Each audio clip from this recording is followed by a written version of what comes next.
very honored to be here. I'm very honored to present to friends and colleagues. Today, I'm talking about incorporating equity value judgments into the measurement and study of racial disparities.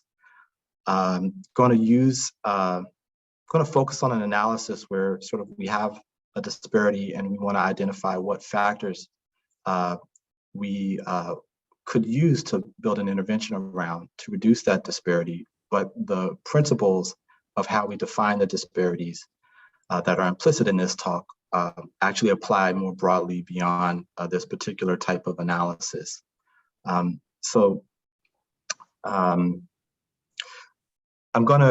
This is really going to be a conceptual talk today with a motivating example. I'm going to talk a lot about how I define disparities throughout the analysis and talk about identification given those definitions, and then talk about estimation very briefly and comment on some estimators that are used in this setting where we're trying to measure disparity and identify targets to reduce it. There's some background papers if you want to read more. In particular, this paper that just came out in Epidemiology this past month. Here's a snapshot of it. And so the analysis I'm going to be talking about today is what I've been calling causal decomposition analysis, but it is also related to interventional effects and things along those lines.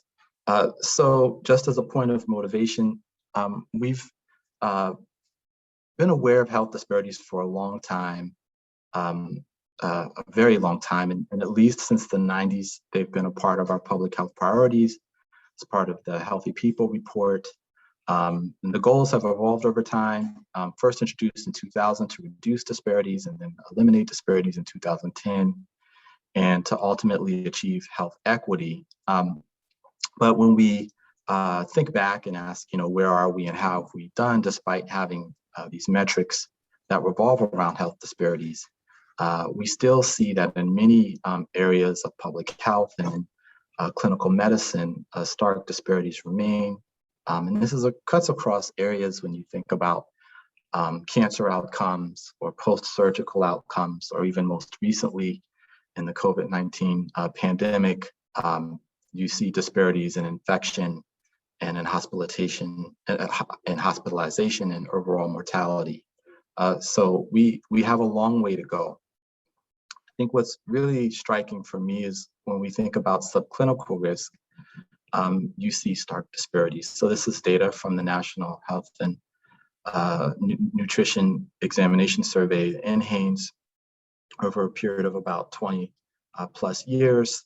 And what you see for adults over the age of 64, you see really striking disparity or racial ethnic difference in the prevalence of hypertension. So Blacks are in green, whites are in blue, Hispanics are in yellow. And you see this 20-point gap between Blacks and whites that's persistent over the last 20 years. And thankfully, you see fewer differences in awareness. And we also have seen increases in treatment over time and fewer differences in treatment. But strikingly, when we think about, can individuals control their hypertension once treated, you see stark disparities, particularly between Blacks and whites. So you see a 20% gap. And this is despite the striking progress that we've made in increasing control rates over time. And so even though we've been able to improve population health, we have not been able to reduce disparities in this in hypertension control. And what I find most striking about this example of hypertension is that this is an area where we know what to do. We understand the epidemiology very well. We have a series of non-pharmacological interventions.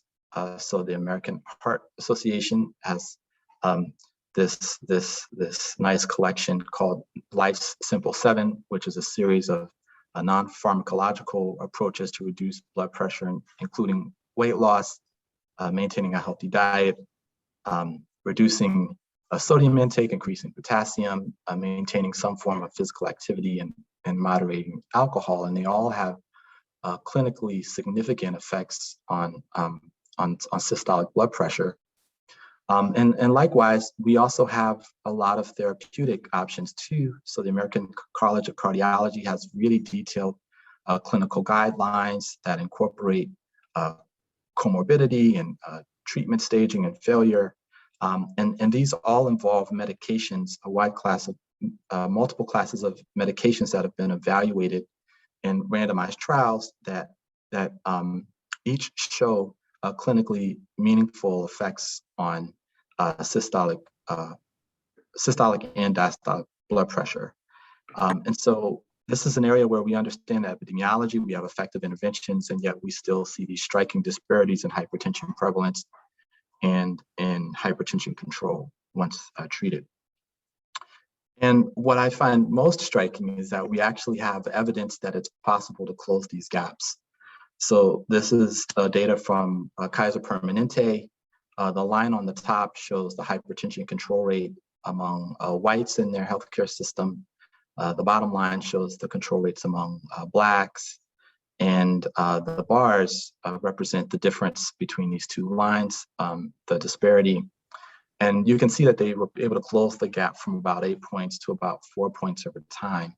And they were able to do so using team-oriented care, building trust, doing community engagement, and also educating providers. And it's a really striking example that it is possible to close these gaps.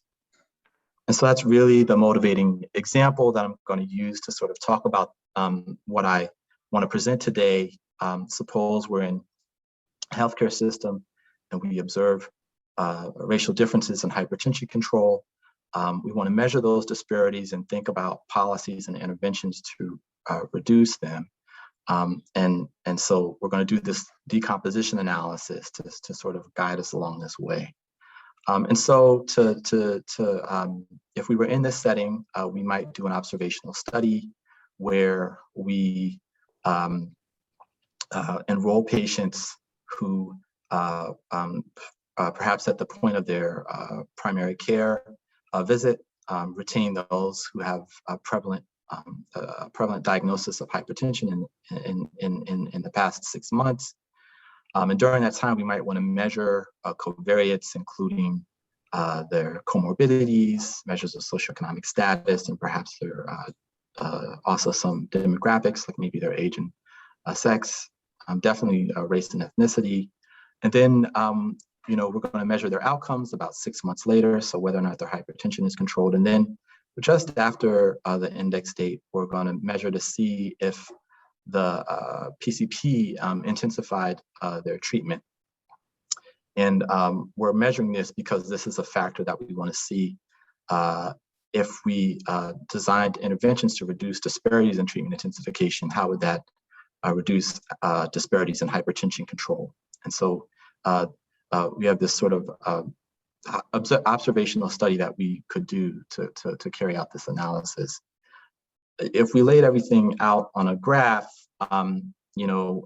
this is just one graph you could draw. But so Y is hypertension control. It's affected by everything. M is treatment intensification, which is affected by all the covariates and also by race.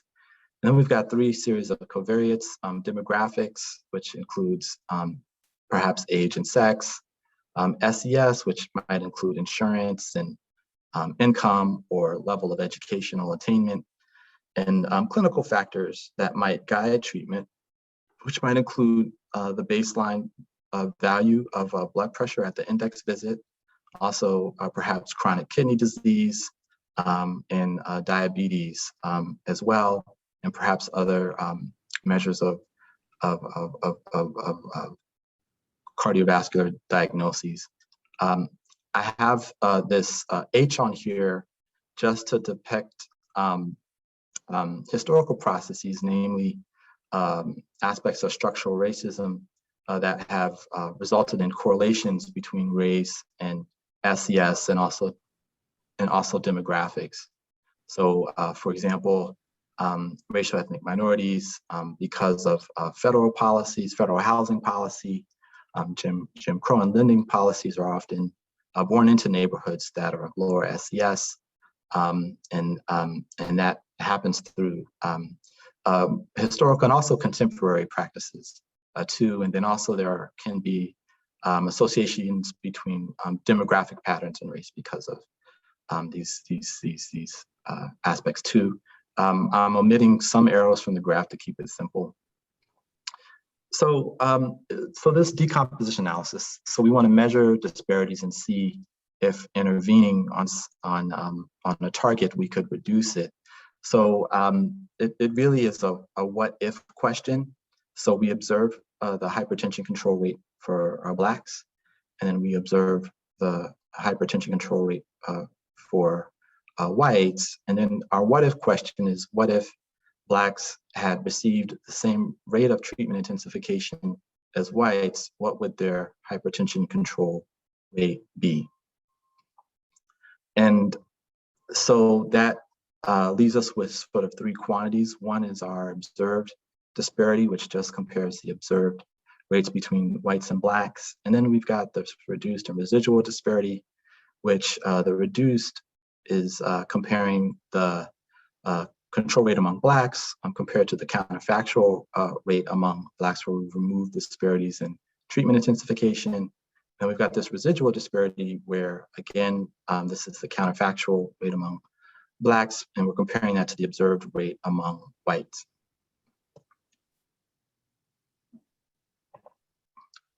So we have this thought experiment, but we should step back and ask, how do we measure disparity? Often in epidemiology, we equate racial difference with racial disparity.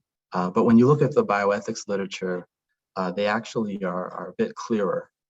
So Paula Braveman's definition, which was really behind the Healthy People Report's definition put up by the Department of Health and Human Services, and that definition itself was expanded a definition by Margaret Whitehead from the work at the World Health Organization.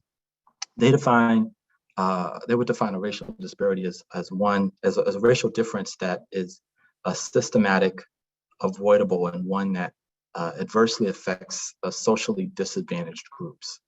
And one thing that's really interesting if you read this paper is they point out that a causal link between social disadvantage and health need not be demonstrated to declare that this difference is inequitable and unfair.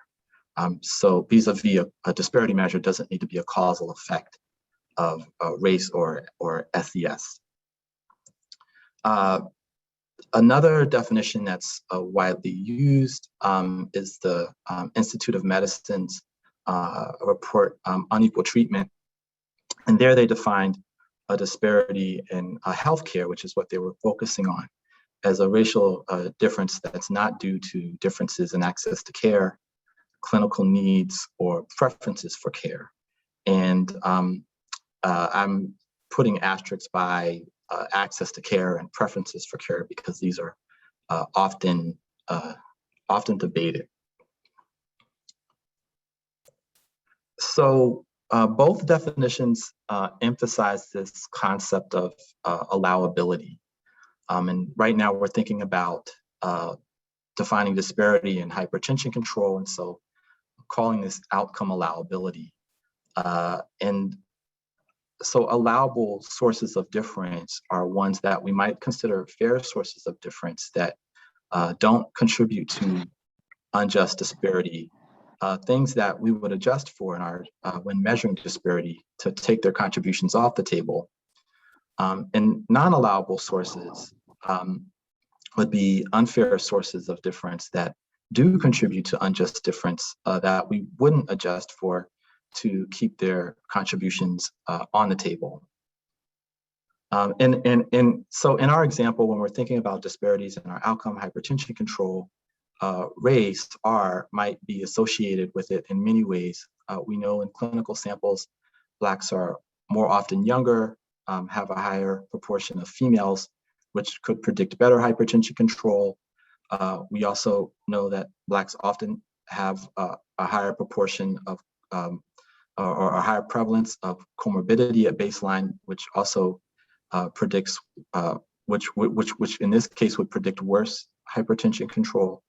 And then Blacks also are more likely to be a low socioeconomic status, which also predicts worse hypertension control. So the question is when we're measuring disparity, which of these differences should be captured in our disparity measure? So here, the bioethics literature offers some principles. Two principles are manipulability and amenability to intervention. And so manipulability really states that factors that the responsible actor has no control over are considered as allowable.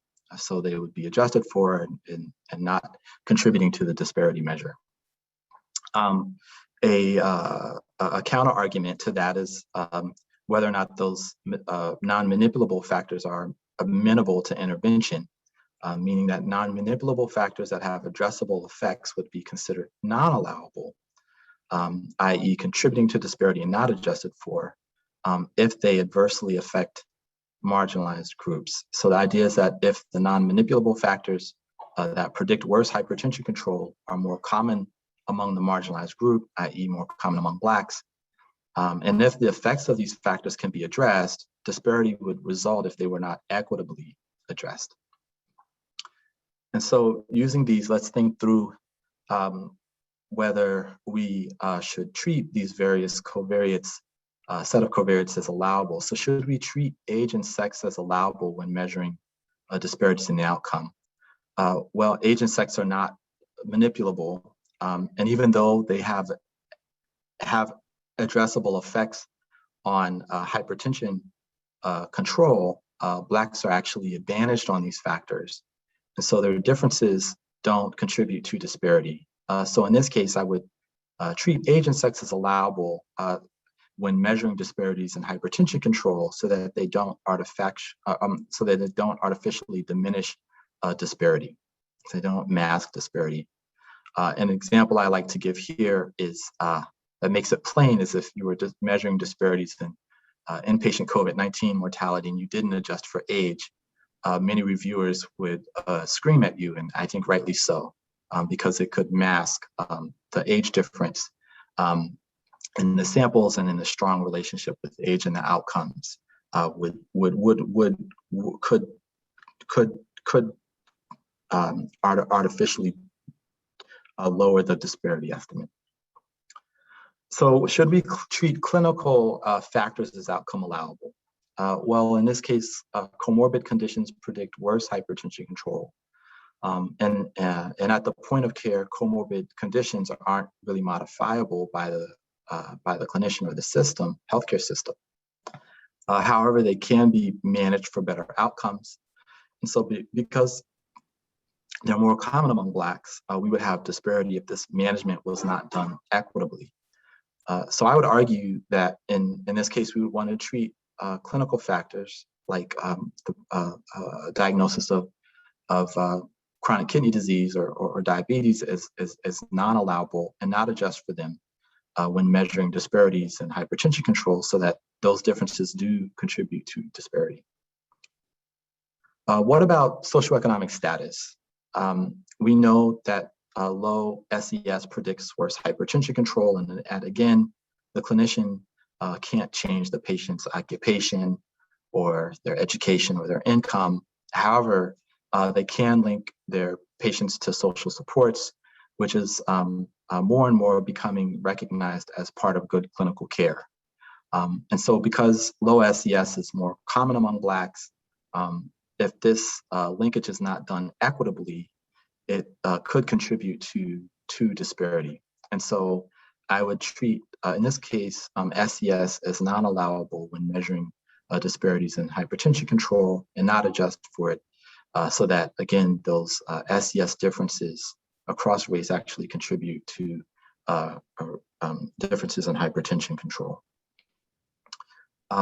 Now, an argument that supersedes manipulability and amenability to intervention is that of purpose. So if we were using disparity measures to benchmark performance for clinicians and institutions, say a pay-for-performance measure, in that case, you might actually want to risk adjust and to treat clinical factors as allowable and to adjust for them. And the reason is that if you didn't, clinicians and institutions may be incentivized to avoid complex patients because the disparity measures for the clinicians and institutions that treat complex patients would be larger. And so so to avoid penalization, it might incentivize them to avoid complex patients to make their patients look better. So in this case, if the disparity measure itself is being used in a sort of performance tracking way, in order not to do harm to patients, it would make sense to treat those clinical factors as allowable and to adjust for them. So whatever we choose to measure or to treat as allowable when we're measuring outcomes, I'm proposing that a descriptive measure of disparity, where we simply standardize the measure across the distribution, a shared distribution of variables that we've deemed as allowable or outcome allowable in this case, since we're talking about hypertension control. And so I want to emphasize that this is a descriptive measure, and I'm recommending this on ethical grounds too. Some people would have proposed disparity measures that are viewed as sort of the causal effect of race. You could also think of using this framework and defining disparity measures where you intervene to on the distribution of the allowable covariates to make them similar.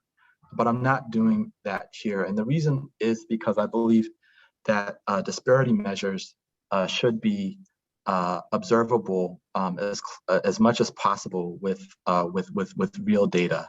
And the reason is that if you make a disparity hard to measure or hard to identify, that could actually impede social progress. We've seen with the COVID-19 pandemic, it was very difficult to even measure disparities because race itself wasn't even measured. And I think in most cases, in some context, it may be difficult to identify, a sort of a causal effect. So I think in this case, a descriptive measure is adequate, and it's also consistent with widely used definitions of disparity that are used in the public health literature and also in the health services research literature. So again, this is just a descriptive measure. Any questions so far? Happy to take questions. Okay, no questions. Okay, so again, we have this thought experiment, and again, we have observed rates for whites and observed rates for Blacks, and we want to know what would the rate be for Blacks if we've removed disparities in treatment decisions and treatment intensification. And so if we think closely, the intervention is to remove a disparity in a target, and that target is treatment intensification. And so as with hypertension control, we have to define disparities in treatment intensification carefully. And so how do we measure disparities in treatment decisions?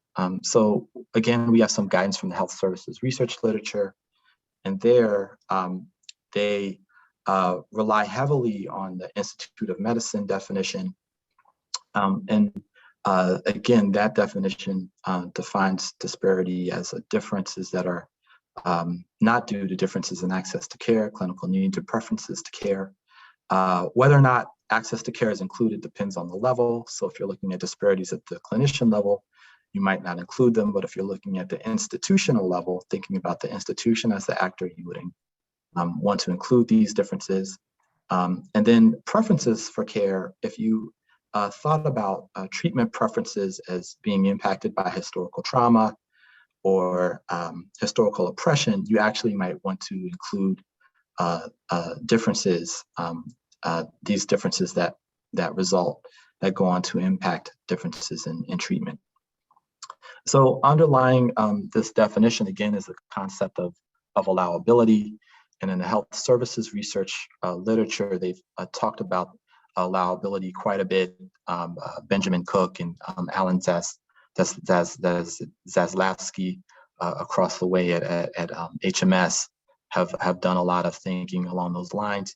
So again, allowability, allowable sources of difference are ones that we would consider to be fair, that do not contribute to unjust difference, that we adjust to take their contribution off the table.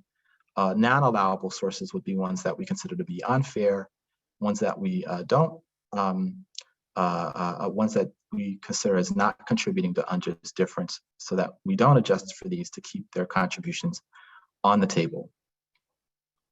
And again, in our example, race may be associated with treatment in many different ways.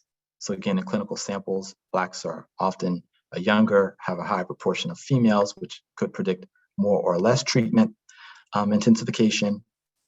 Blacks often have a higher prevalence of comorbid conditions, which could predict more treatment intensification, or less depending on the scenario. And Blacks often have lower SES, which could predict less treatment intensification due to barriers in the patient-clinician relationship. So the question is, which of these differences should be treated as target allowable, allowable for the purposes of measuring disparities in our target, which happens to be treatment intensification in this case. And I just want to point out here that when I'm talking about things that are target allowable, it includes things that have already been deemed outcome allowable for the purpose of measuring disparity in hypertension control. But there may be extra things that we might treat as allowable for the purpose of measuring disparities in treatment that we wouldn't include for measuring disparities in just hypertension control. And so target allowable covariates include both of these.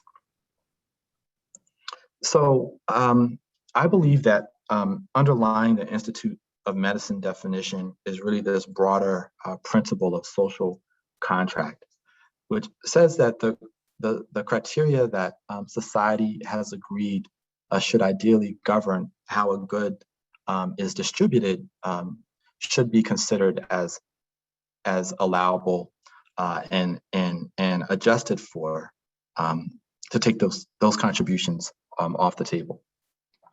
So if we use this principle in this example, should we treat demographics as allowable?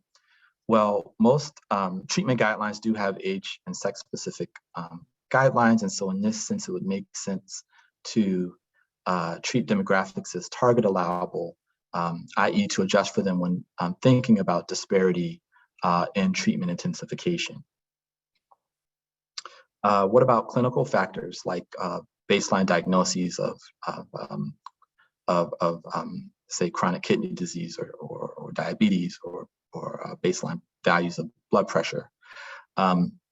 Again, the medical guidelines dictate that treatment should be clinically appropriate. And so the social contract, again, here at play, would treat clinical factors as the ideal criteria to make treatment decisions. And so it would make sense to treat clinical factors as target allowable when measuring disparities in treatment intensification.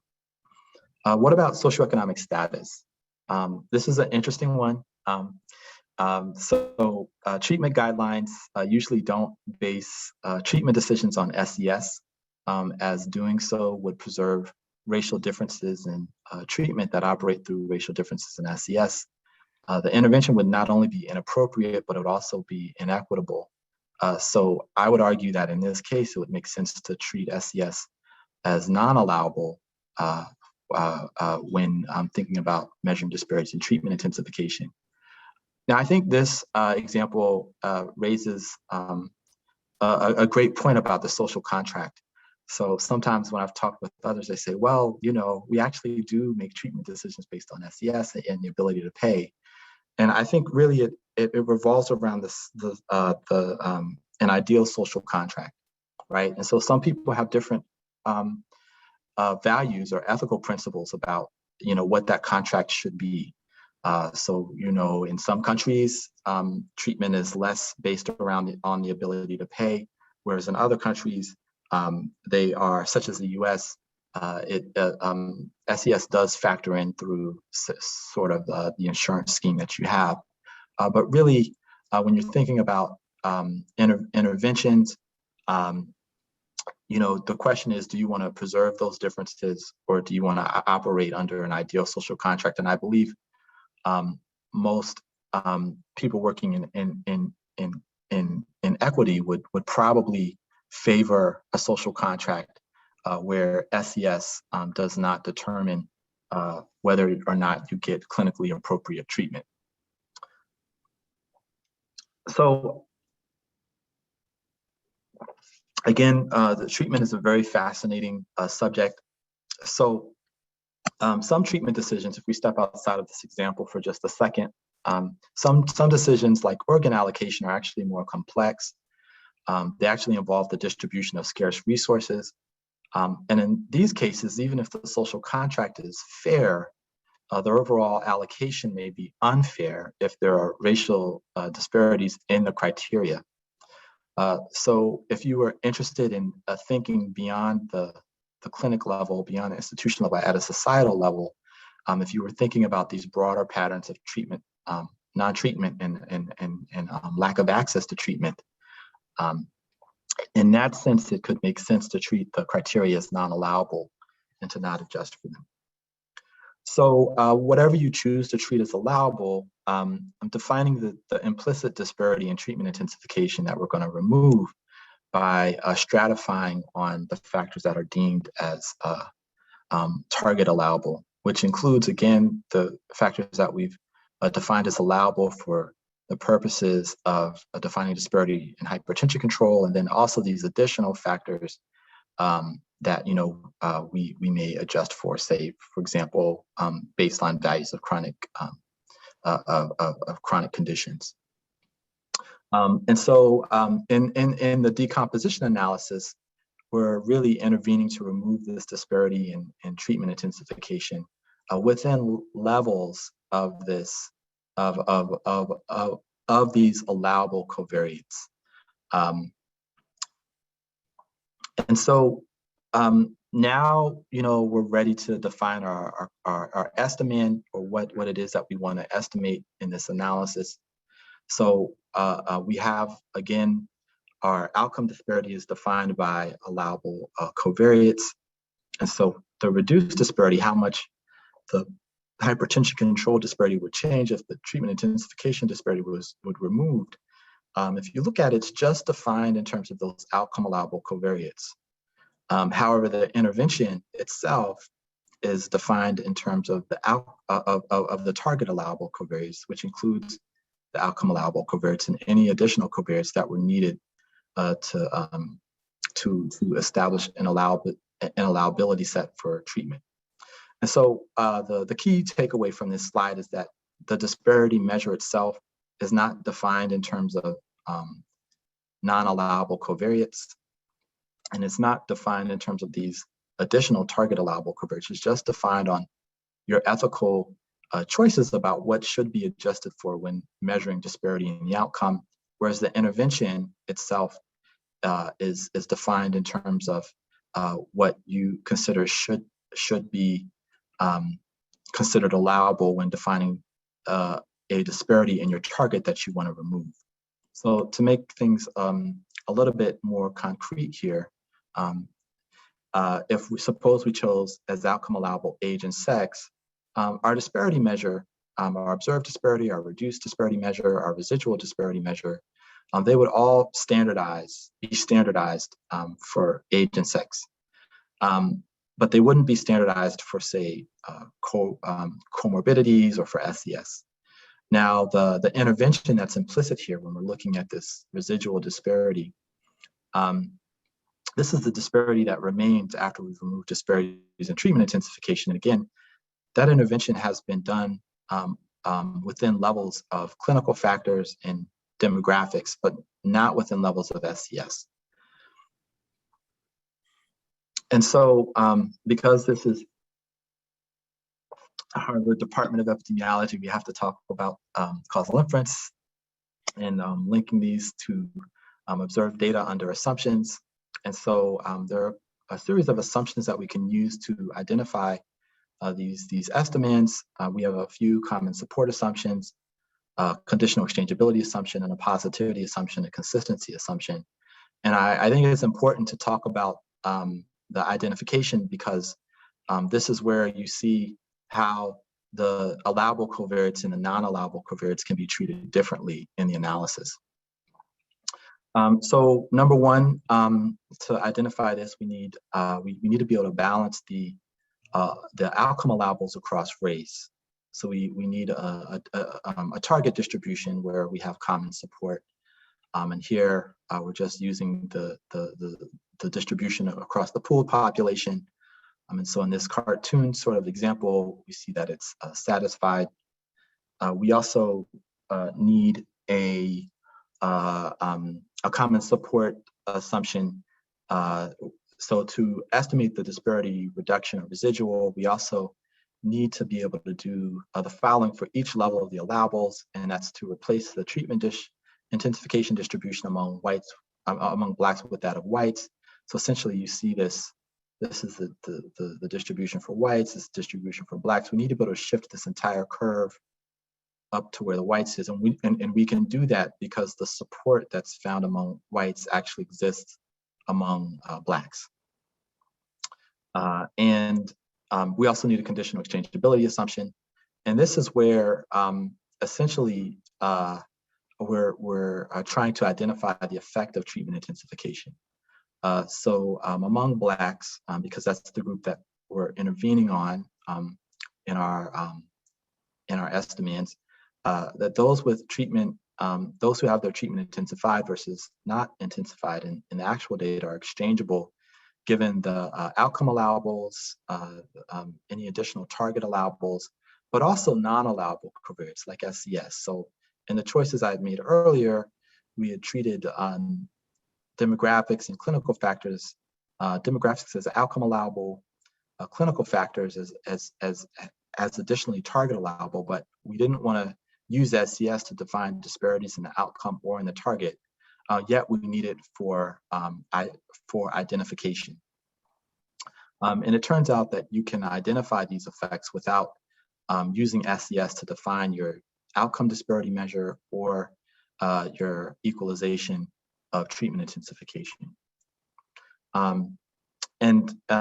We also need positivity. So among blacks, those with treatment intensive, those who have their treatment intensified and not intensified are observed within levels of the outcome allowables, target allowables, and non-allowables. So we need a positivity assumption. This is actually weaker than what we usually use for average treatment effects because if whites always have their treatment intensified for some values of covariates, it's okay if blacks do too, which is weaker than what we typically use. And then we also need consistency. So for each black person, we would need to obtain the same value for hypertension control under intervening to intensify treatment versus observing that treatment being intensified.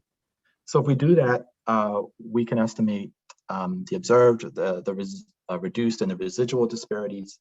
I'm just going to talk about a weighting approach here. There are many other ways you could estimate these quantities, but to estimate the observed disparity, you can compare weighted means across race, where the weights are stabilized inverse probability weights that adjust for only the outcome allowable covariates.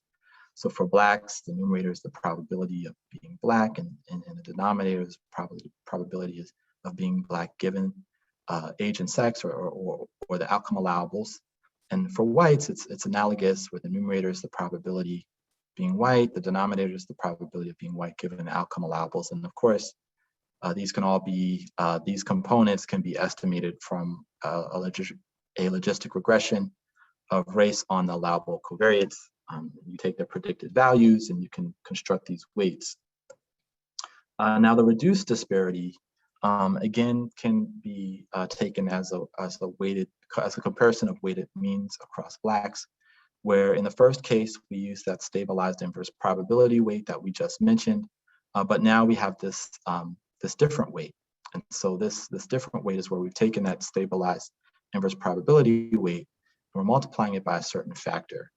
And so in the numerator, this is the probability of one's observed treatment intensification status under the distribution that's found among whites, given only the target allowables and the outcome allowable covariates. So this is like sort of what we want, our hypothetical scenario where we remove disparities. The denominator is analogous to that, except the distribution is among Blacks, but it also conditions on the non-allowables. So this is where they're treated differently. And so the numerator could be obtained from the predicted values of a model fit among whites for the treatment intensification given only the allowables, and the denominator can be obtained from the predicted values of a model fit among Blacks for treatment intensification given the allowables and the non-allowables. And the residual disparity is the weighted difference across race, where for Blacks we're using that more elaborate weight, and for whites we're just using the normal stabilized inverse probability weight that adjusts only for allowables, and we can get 95% confidence intervals by bootstrapping. And again, this type of analysis is nice because it preserves the disparity measure, is only defined in terms of outcome allowables. So age and, the disparity in hypertension control would only be standardized for age and sex, but the equalization of treatment intensification would occur adjusting for age and sex and also clinical factors. And nicely, it controls for confounding that is related to SES, but SES isn't used to define the outcome disparity measure or the treatment intensification intervention.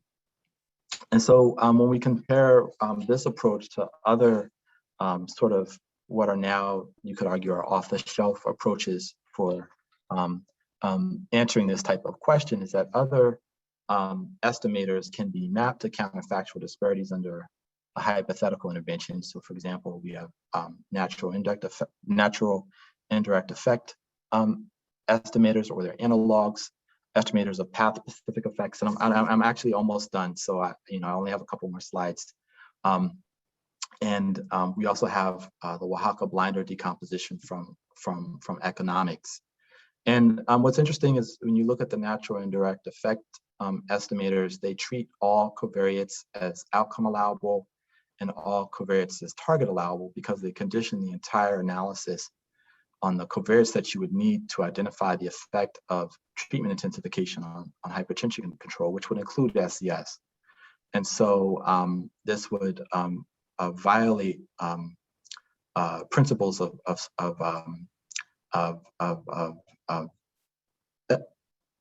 amenability to intervention, because we're conditioning on comorbidities, and it would also violate principles of social contract because it would base treatment decisions on SES.